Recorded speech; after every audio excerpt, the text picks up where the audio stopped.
The Exorcist isn't just one of the greatest horror movies of all time, it's one of the greatest movies of all time. It combines the naturalistic documentary sensibilities of director William Friedkin with the earnestness and genuine faith of writer William Blatty, crafting a horrific movie that somehow feels grounded in reality. Even without the supernatural, it's a heart-wrenching tale of a mother watching modern medicine fail her ailing daughter and a priest battling a crisis of faith. But of course, the supernatural is present, slowly shifting the genre from drama to horror, a cinematic trick that few movies can pull off. But when it's done right, the horrors become so much more effective.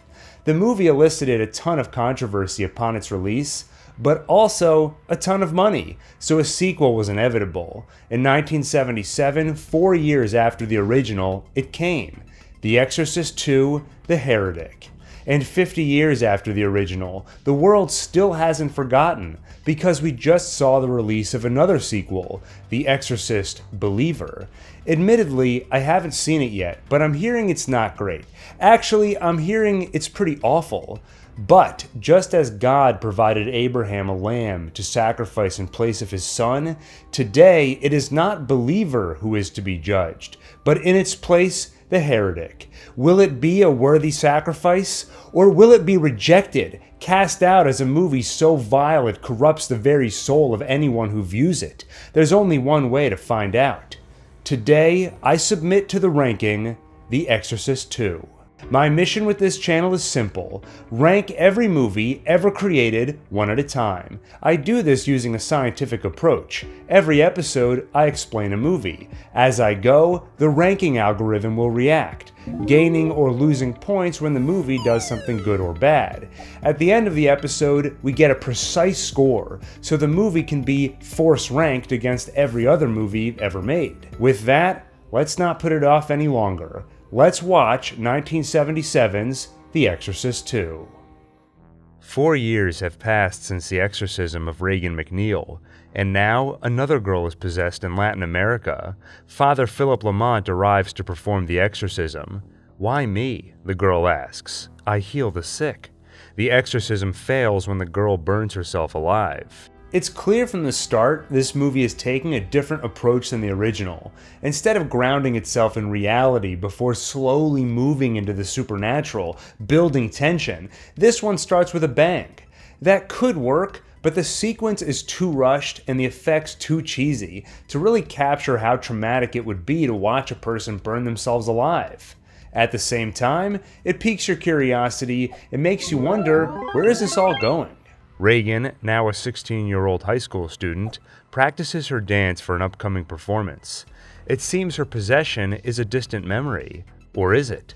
Although her mom is away all the time for work, Ellen Burstyn refused to reprise her role from the first movie. She feels guilty and sends Regan to a psychiatric institute to see Dr. Gene Tuscan.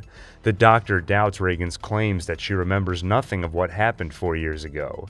Instead, Tuscan believes the girl is still having nightmares, but represses them. And as a scientist, Tuscan believes that's all it was. Nightmares and some kind of mental illness. She doesn't believe in possession or exorcism or anything like that. Thankfully, the doctor has gotten her hands on a device called a synchronizer, which puts two people into a shared state of hypnosis. Using it, they can explore Regan's bad dreams together. That sounds stupid on the face of it, because it totally breaks what made the first Exorcist work so well. It tosses reality out the window and thrusts the movie into sci-fi territory. But who's to say that can't work? In a way, it's innovative. Inception basically stole the idea 30 years later, and now is a great movie. So we have to give it a chance. Remember, the ranking algorithm is firm, but fair. Or maybe it's just a stupid idea. Hey, I don't control the algorithm. Remember, I'm just the interpreter. After his failed exorcism, Father Lamont is called by the cardinal for another task: investigate the death of Father Marin, whose heart gave out during the exorcism in the first movie. Apparently, some are calling him a heretic, because while the church was moving away from acknowledging a literal Satan, Marin took a more extreme view, writing that the power of evil threatens to overthrow the power of God himself. Some even believe that in his final moments, Marin became a Satanist.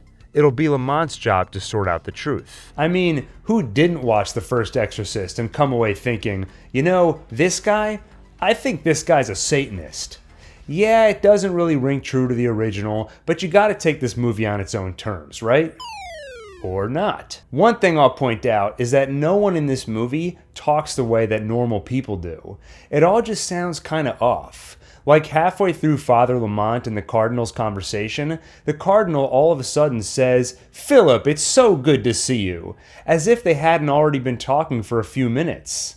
I rewatched the scene a few more times to figure out what was going on, and even weirder, before saying "it's so good to see you," the Cardinal makes an expression like he just noticed Philip is there, like he got amnesia and suddenly discovered himself in the middle of a conversation. I checked the original screenplay to get to the bottom of it, and I realized what's going on.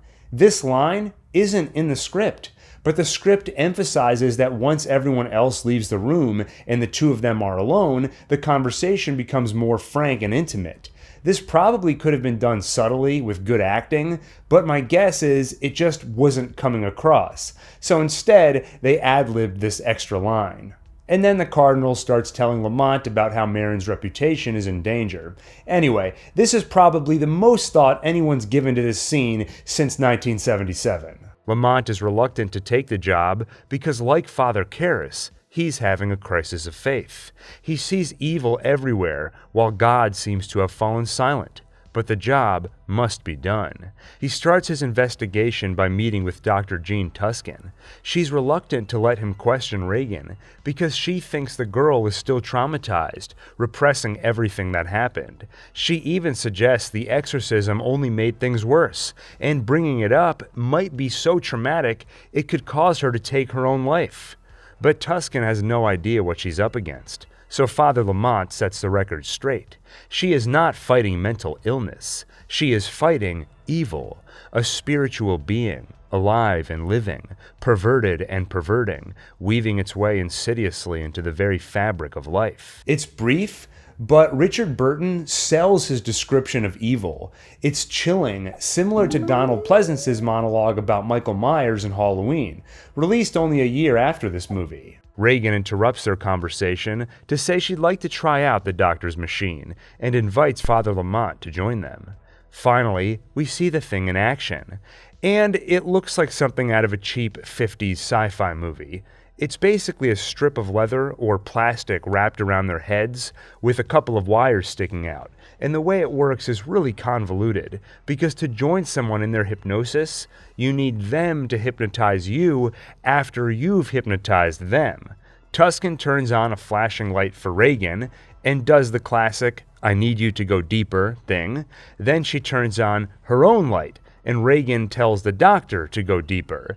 Now that they're both hypnotized, another doctor takes over and orders Regan to respond to Lamont's questions. I've always hated hypnosis scenes in movies. They almost never come off as genuine because someone will just say, "Hear my voice, go deeper." Then the person blinks and they're suddenly in a trance.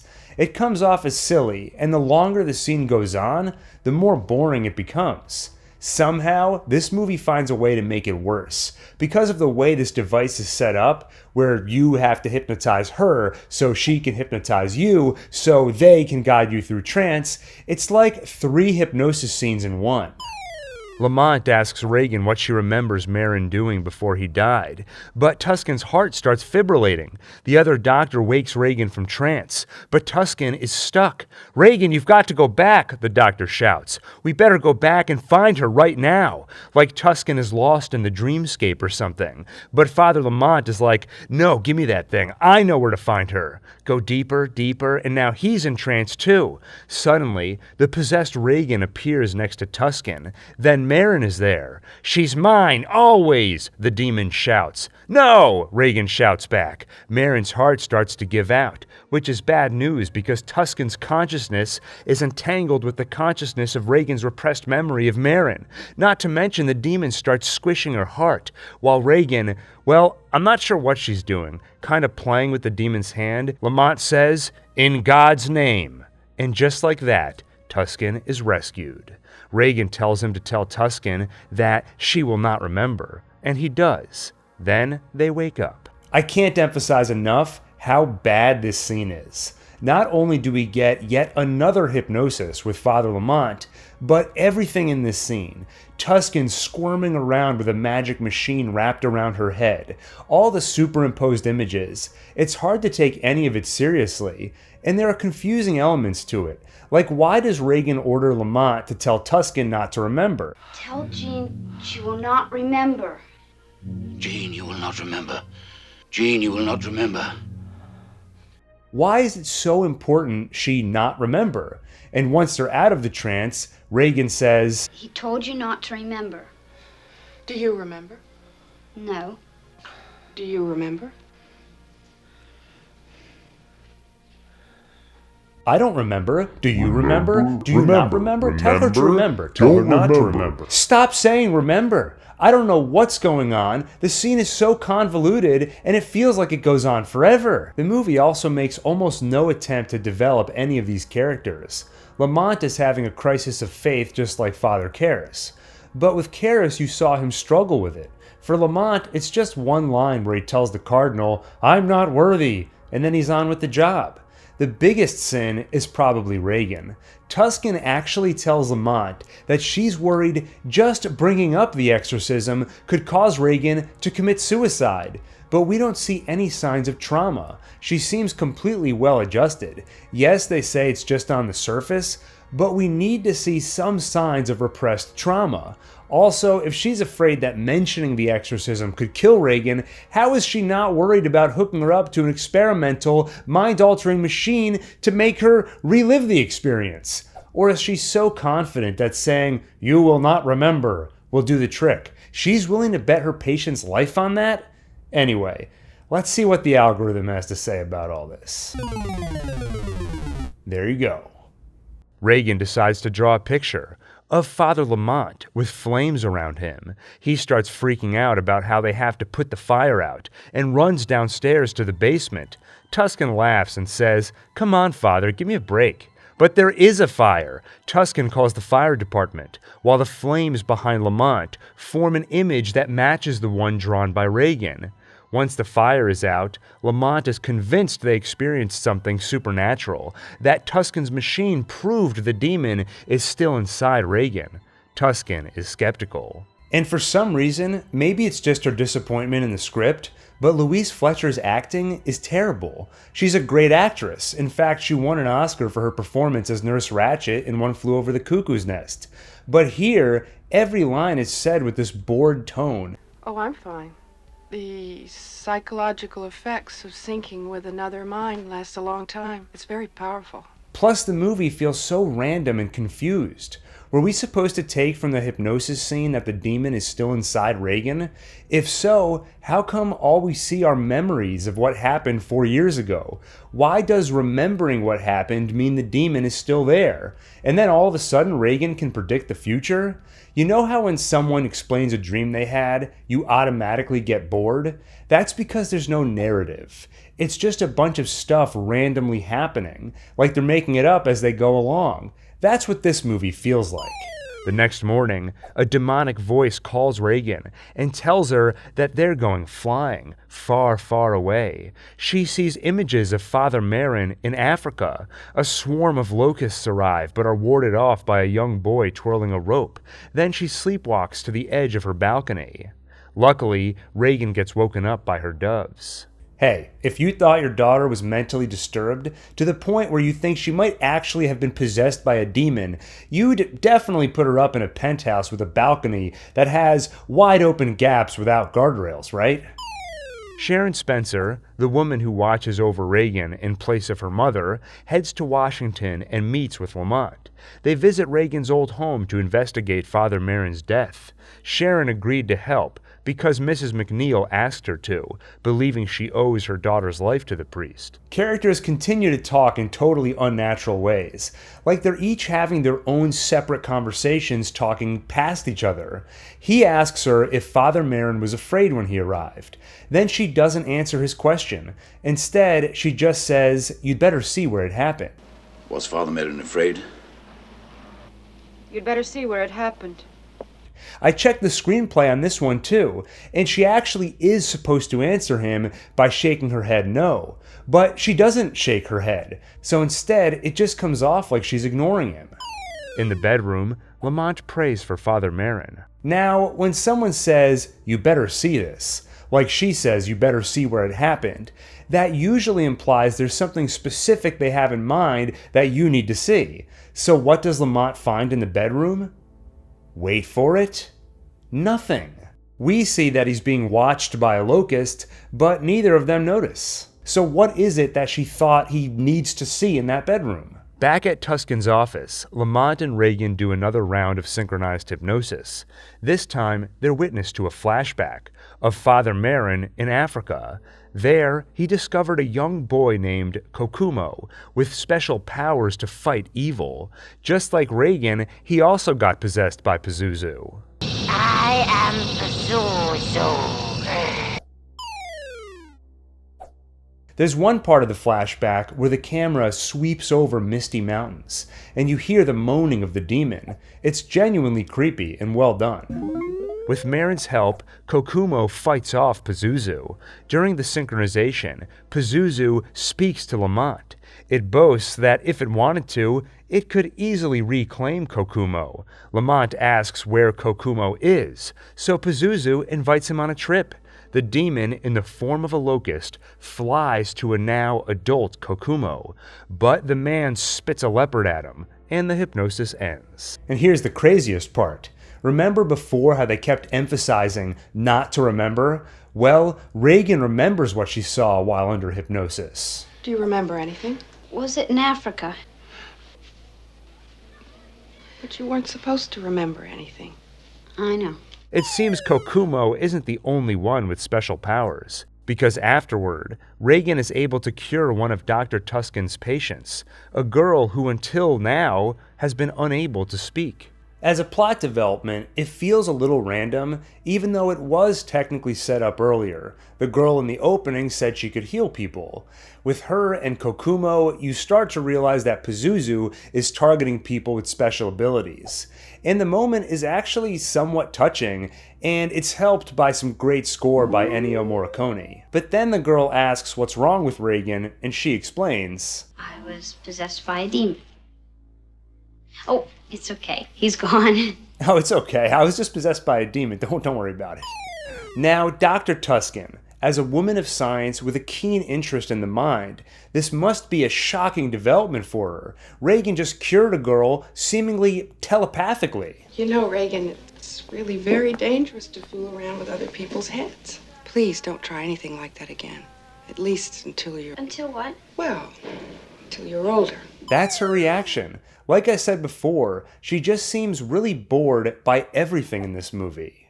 After Reagan leaves, Lamont bemoans that Pazuzu is preventing her achieving her full power. Later, Reagan finds Lamont at a museum and asks him if priests believe in ESP. Some do, he explains. One even believed that one day, all of humanity would connect through mental telepathy into a world mind.